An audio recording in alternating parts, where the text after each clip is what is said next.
Ah, chers amis, je ne commenterai finalement qu'une seule phrase, mais je la commenterai longuement. Voyant Jésus venir vers lui.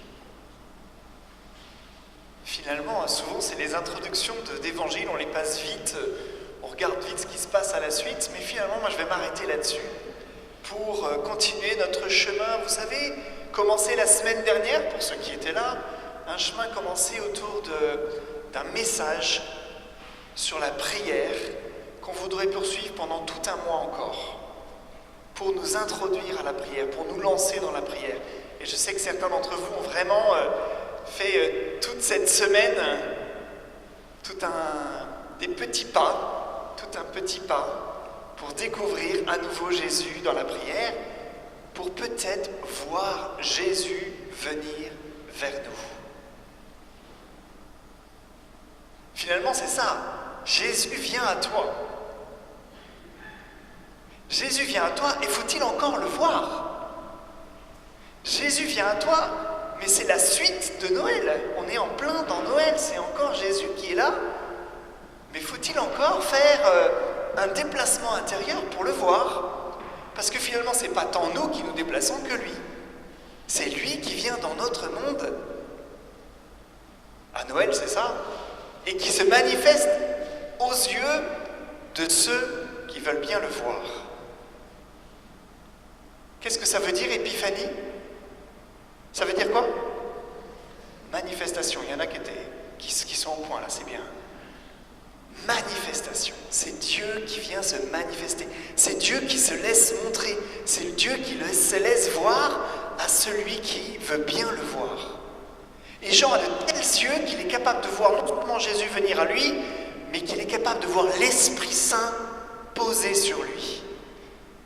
Et voilà, frères et sœurs, ce que nous sommes invités, nous aussi, à rencontrer et à voir. Je sais que ici, le Père Alain vous en a parlé, et je voudrais vous en parler à nouveau, de cette joie qu'il y a à rencontrer Jésus, de cette joie qu'il y a à faire la rencontre de l'Esprit Saint. On a une chance fabuleuse, c'est la pédagogie de Dieu. À chaque fois que nous venons à la messe, nous entendons cette parole de Dieu qui est ouverte. Ce ne sont que des extraits, mais tout le temps, faites attention la prochaine fois, tout le temps, il y a des bonnes paroles. Il y a des bonnes paroles qui disent qui est Dieu et qui disent tout le bien que Dieu nous veut. Aujourd'hui, par exemple, dans le psaume, on a entendu que Dieu est amour. Mais c'est pas si simple, ça, finalement. On entend des choses aussi que Dieu veut sur nous. On a entendu la semaine dernière, par exemple, dans Isaïe le prophète, qui nous disait « Tu verras, tu seras radieuse, ton cœur frémira et se dilatera. » C'est tout le bien que Dieu nous veut, que Dieu veut pour nous. Mais il y a des méthodes de management qui disent ça. C'est qu'est-ce que ça fait du bien d'entendre du bien ce soir? Il y a des méthodes d'éducation parentale là-dessus, des livres complets qui disent mais dites du bien à vos enfants, ça les fera grandir. Montrez et manifestez la confiance que vous avez en eux, ça les fera grandir bien plus que n'importe quoi. Vous n'êtes pas d'accord? Bien plus qu'une claque, oui. De toute façon, on n'a plus le droit de faire de claque, c'est interdit. Donc il n'y a plus que cette méthode-là. Il n'y a plus qu'à dire du bien. Et finalement, le Seigneur dit du bien de toi. Le Seigneur ne te veut que ton bien. Tu verras. Tu vas être resplendissant. Il y a quelque chose de ça que dans la prière seulement nous pouvons vivre. C'est-à-dire dans la prière seulement parce que la prière comme étant le lieu où je veux bien me mettre au contact de Dieu. J'ai fait l'expérience dans ma vie de ce contact merveilleux. J'ai fait l'expérience, moi je suis un converti, ça se sent parfois un petit peu dans... Voilà.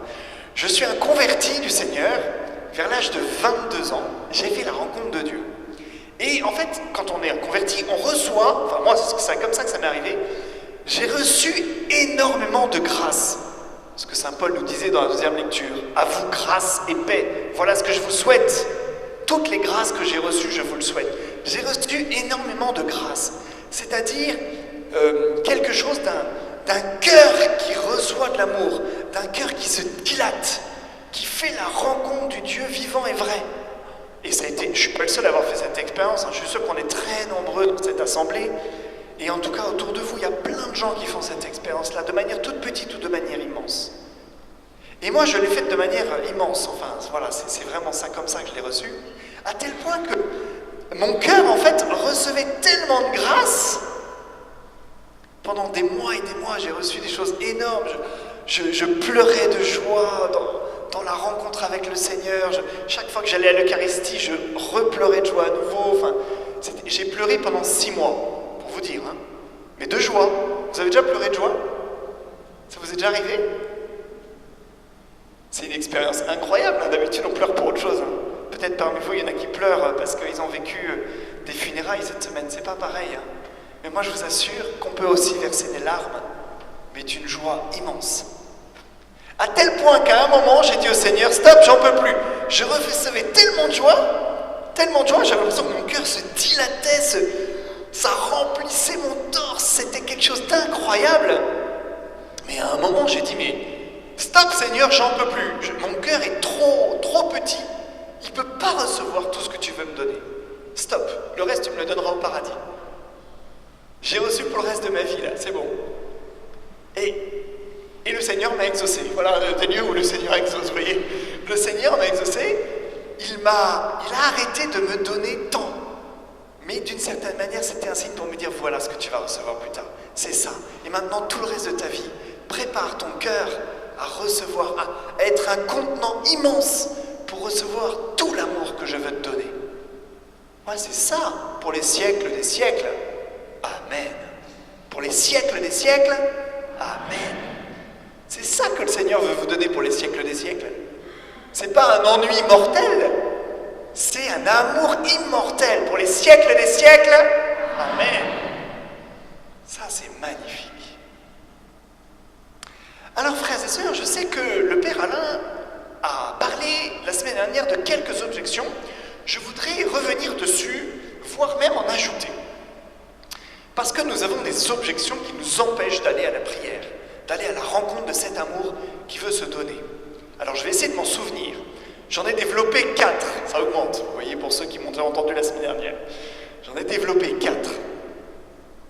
Première objection, c'est Dieu est caché. Dieu est silencieux, c'est un grand silence. C'est le néant.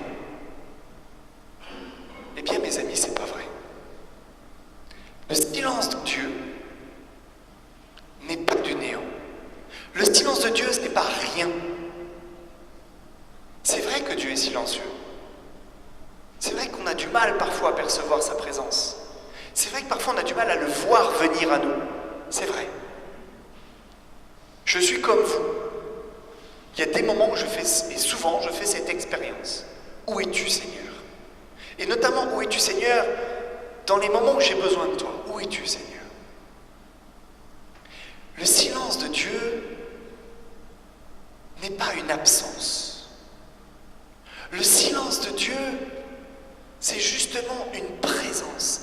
C'est pas du néant, c'est une présence silencieuse.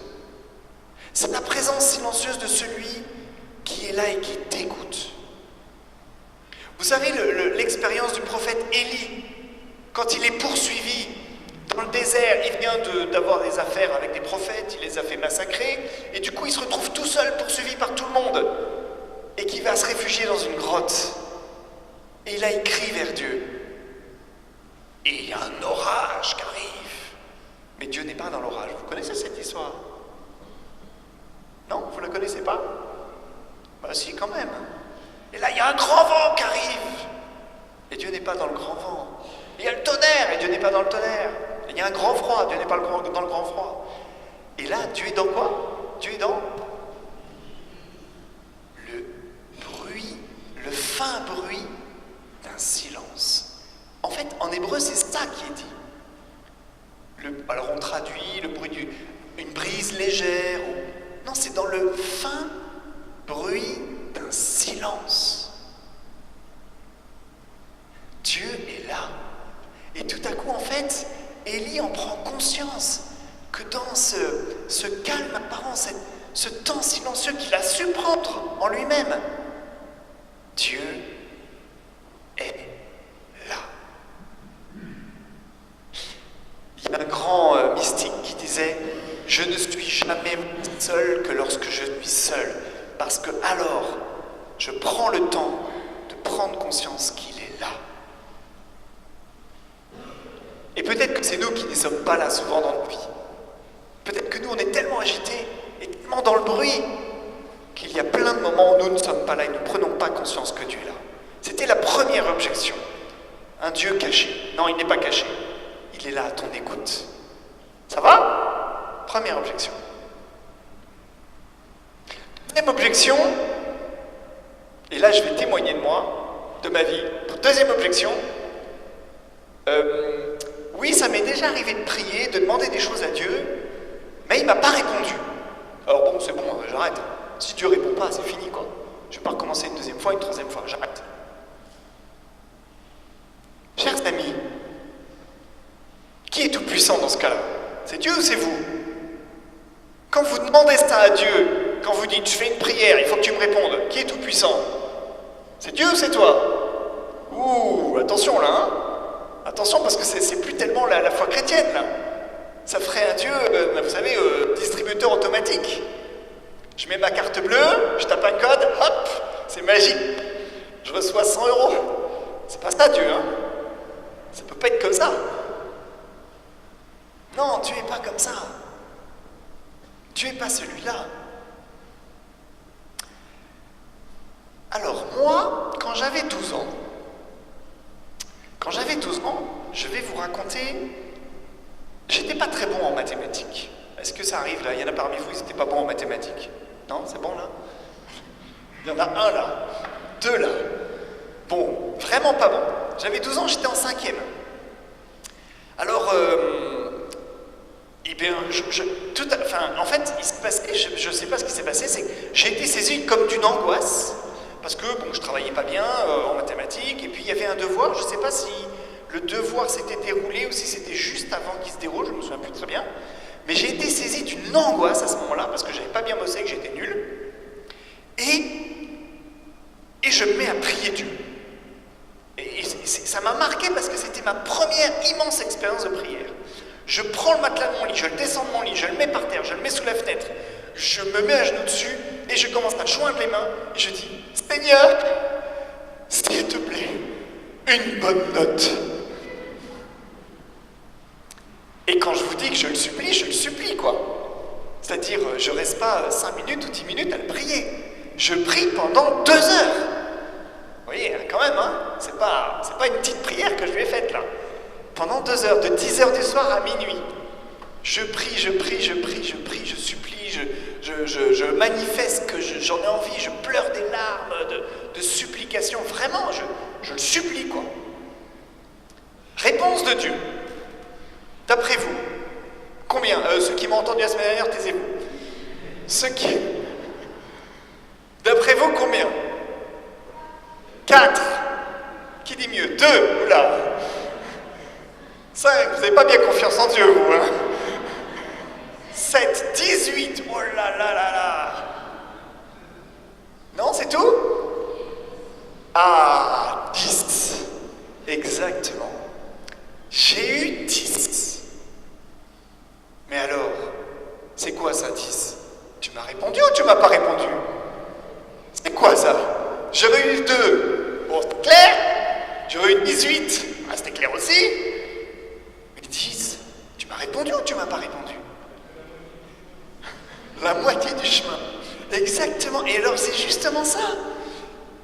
Je me suis mis en chemin de ce jour-là. Parce que je tournais avec cette question-là. Mais alors, le Seigneur, tu m'as répondu ou tu m'as pas répondu? Ben alors, t'es là ou t'es pas là? Ben alors, et en fait, ça m'a marqué cette prière, parce que de ce jour-là, je me suis mis en chemin. Et en fait, j'avais cette question-là qui m'a trotté toute mon adolescence et tout le temps, jusqu'à ce que je le rencontre vraiment, c'est-à-dire, mais t'es là ou t'es pas là? T'es là ou t'es pas là? T'es là ou t'es pas là? Et alors, j'ai fait des trucs, faites pas comme moi, hein. Je priais le Seigneur partout, tout le temps. Je me disais, mais alors t'es là, t'es pas là. Alors si t'es là, fais que ce tableau-là, il bouge. Alors pendant la messe, je faisais que ça. Pendant la messe, je fermais les yeux, je dis, alors là, le tableau de Saint-Martin, là, qui est au fond, il faut qu'il bouge de 3 cm sur le côté droit. Voilà, je prie, t'es là, j'ouvrais les yeux, le tableau ne fait pas bouger. Mais en fait, j'étais tout le temps comme ça, en train de tester Dieu, en train de lui demander sa présence. Mais jusqu'à ce que je le rencontre, les amis, hein, puisque je vous ai dit que j'avais été converti, que je l'ai rencontré, que, en fait, j'avais un tel désir qu'il se manifeste à moi, mais qu'il s'est vraiment manifesté à moi. Voyant Jésus venir vers lui, mais faut-il encore en avoir le désir? Et donc, quand on prie vers lui pour lui demander des choses, là, ce que j'ai obtenu, c'est bien plus que ce que je voulais, mais bien plus. Et nous, parfois, nous lui demandons des choses, mais continuez à lui demander des choses, vous avez raison de lui demander des choses. Surtout, n'hésitez pas, et bien plus intelligente qu'un tableau qui bouge, hein. Demandez-lui des choses pour vous, pour les autres, des choses bonnes. Vraiment, faites des choses un peu mieux que moi, quoi. Profitez de mes erreurs. Mais vraiment, continuez, mais dites-vous, mais finalement, c'est un début de relation. Il y a quelque chose là. Il y a quelque chose à lui demander parce que ce qu'il veut nous donner, c'est bien plus que ce qu'on peut et veut recevoir. Vraiment bien plus. Parce que dans cette relation qu'il veut créer avec nous, il y a tout. Il y a absolument tout. Voilà. Troisième objection. Alors là, hyper courante. J'ai pas le temps. J'ai pas le temps. Alors là, les amis, c'est pas faux. C'est pas faux. Vous avez pas le temps. Il n'empêche, le temps, c'est comme tout, vous savez, on peut le prendre. Alors souvenez-vous de la semaine dernière, les mages. Les mages, on se trompe souvent. C'est Saint Jean Chrysostome qui dit ça. Les mages n'ont pas rencontré Dieu parce qu'ils ont suivi l'étoile. Je répète, là vous êtes en train de vous... Les mages n'ont pas rencontré Dieu parce qu'ils ont suivi l'étoile. Il est fou, Xavier, qu'est-ce qu'il dit? Bah si, c'est dans l'évangile. Non. Les mages, finalement, c'est parce qu'ils ont suivi l'étoile qu'ils ont rencontré Dieu. Oula, mais c'est la même chose, non? Pas du tout, redites-vous bien ça. C'est parce qu'ils ont suivi l'étoile qu'ils ont rencontré Dieu. Vous voyez la différence? En fait, c'est bien parce qu'ils ont pris le temps et l'énergie de se bouger, de se mettre en marche, qu'ils ont rencontré Dieu. C'est pas d'abord on voit le truc et après on peut être guidé. On ne voit rien au début. On avance dans le noir, mais il faut se lancer. Il faut se lancer. Et donc, il faut y aller, quoi. Vous n'avez pas le temps? Ben, il faut le prendre. Je suis désolé, il faut le prendre. 1 minute, 2 minutes. Si vous avez que 2 minutes, donnez ces 2 minutes à Dieu par jour. Mais faites-le vraiment. Parce que c'est bien, parce que vous allez vous bouger, que vous allez rencontrer Dieu et connaître cette grande joie. Vous ne pouvez pas demander à Dieu d'abord de lui donner votre étoile si vous ne lui donnez pas un peu de votre temps. Il faut lui donner un peu de votre temps. Vous le donnez déjà aujourd'hui. Merci, vous le donnez en m'écoutant, ça va, hein? 4e objection.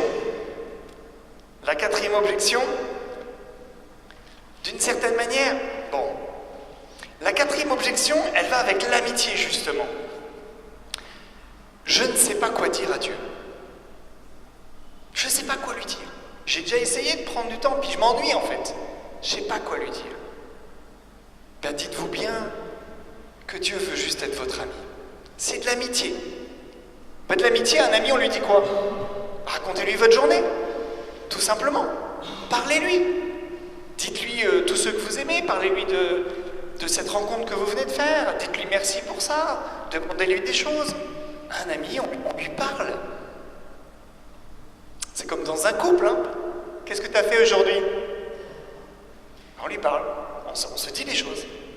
Et puis attention, dans l'amitié, il ne peut pas y avoir un rapport déséquilibré. C'est-à-dire, si je vais voir un ami, mais qui me parle,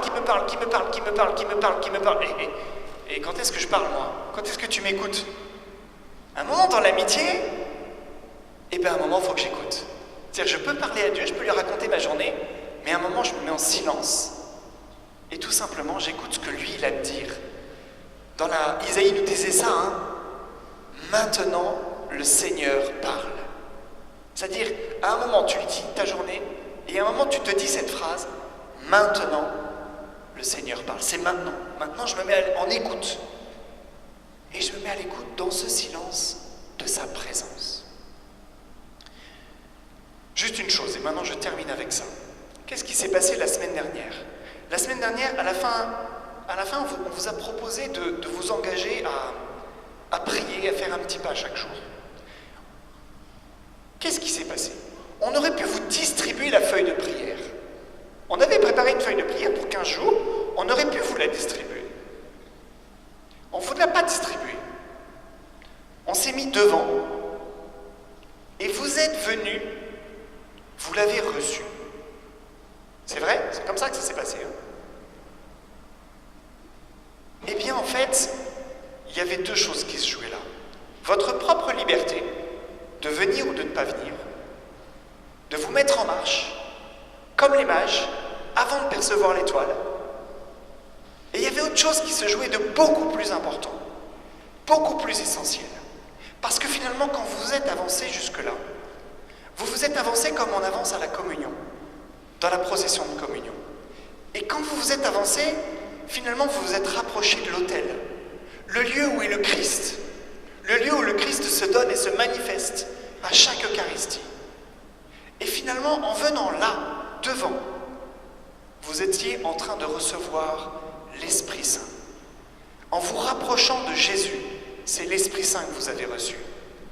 Et dans chacune de vos prières, dites-le vous bien, c'est l'Esprit Saint qui vous aide à prier. C'est lui que vous avez reçu. Et ce n'est pas tout l'effort que vous pourrez faire qui pourra faire fonctionner, vous faire découvrir Dieu. C'est d'abord l'Esprit Saint qui vous fait découvrir Dieu. C'est-à-dire, c'est Dieu qui fait tout le travail. Dans la prière, donnez-lui un temps, un tout petit temps, chaque jour de votre vie. Et on vous le reproposera à ceux qui n'ont pas encore reçu la prière, à la fin de cette Eucharistie, de peut-être venir la prendre, cette prière. Mais, dites-vous bien, relancez-vous bien dans votre prière chaque jour, en vous disant, mais finalement, c'est pas moi, c'est Dieu qui fait le travail en moi. Viens, Esprit Saint, viens te manifester à moi. Et puissiez-vous dire, comme Jean, oui, Jésus, je te vois, c'est toi qui viens à moi et qui frappe